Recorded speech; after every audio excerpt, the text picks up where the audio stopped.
So, should women learn self-defense? Or more accurately and less clickbaity, title should be, does self-defense improve women's chances of surviving a violent encounter? So this topic usually comes up a lot, and surprisingly or unsurprisingly, it's usually brought up by people that have never done a day of training in their life. And for some reason, they become an expert on hand-to-hand combat, and in their mind, they've decided that just because most women tend to be physically weaker than most men, that a woman cannot learn skills that will be beneficial in a self-defense situation, which increase their chances of getting home safely and surviving a violent encounter. And we know that's just not true. I'm going to explore 3 common misconceptions when it comes to women and learning self-defense and how it can benefit them. First and foremost, I want to state that honestly, when it comes to self-defense, you don't have to learn a martial art in order to be able to defend yourself. So if we take a look at Kelly Herron, made news headlines several years ago. She was at a rest station by, I believe, like a homeless individual. And as she was in the restroom with nobody around, she had no real martial arts training. I think she had maybe done one self-defense seminar before, but no real training to speak of. She's certainly not a black belt in any format. And she was able to just understand, like, hey, I know the situation is pretty bad by myself. If I don't do anything, this guy's gonna hurt me. Maybe it's a case of SA, maybe it's something else. But she took it upon herself to make sure she did what needed to be done to get home safely. A woman says she was able to fight off a man who was trying to rape her just weeks after she took a class in self-defense. When she stopped to use a restroom, she says that's where a masked man attacked her, throwing her to the ground and trying to take her off. And she says that's when she went into attack mode, hitting him in the face with the hard part of her hand, clawing at him, and screaming at the top of her lungs. She fought off this attacker, and not just that, left him pretty banged up, as you can see by some of these photos. You can see it in the news all over.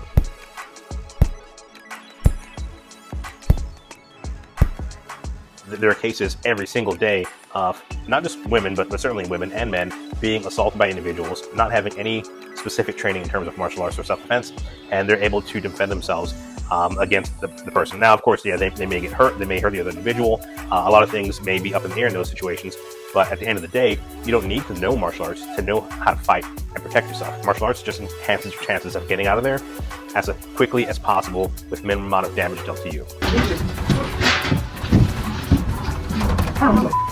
Caspian reacts in a flash, grabbing the shotgun barrel. Instinct kicked in, and I wasn't letting go of that shotgun. At that moment, just straight adrenaline, I would say. Now, does this mean that any man or woman, but since we're speaking about women's self-defense here, does it mean that any woman that learns Brazilian Jiu-Jitsu, learns kickboxing, Muay Thai, boxing, and becomes proficient at that, becomes a black belt in that, does that mean that they can take on any man? Well, not necessarily. There's a reason there are weight classes.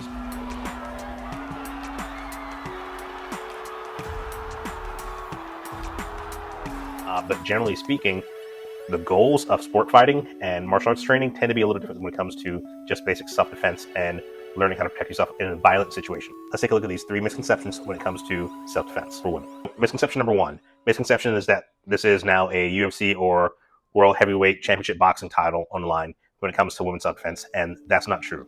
Look, when we think about MMA or the UFC, we think about going toe-to-toe inside of a cage.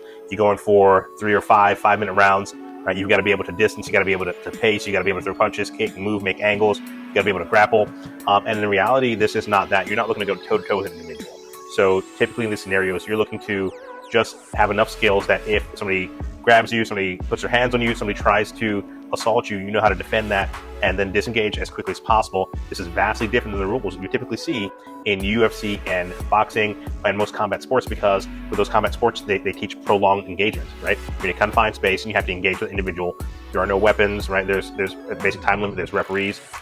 So this is not to put in all that hand-wavy self-defense stuff that gets in there about how self-defense training is so much more dangerous than regular martial arts that you can't train it. But it's more to say that the goals are entirely different. I don't need to necessarily hold somebody down for 5 minutes to get up on points or an advantage, right? If you have your sister, your mother, I'm sure you don't want her grappling with somebody in a prolonged exchange, which increases their chances of getting hurt. We want to be able to disengage the threat as soon as possible and then get home.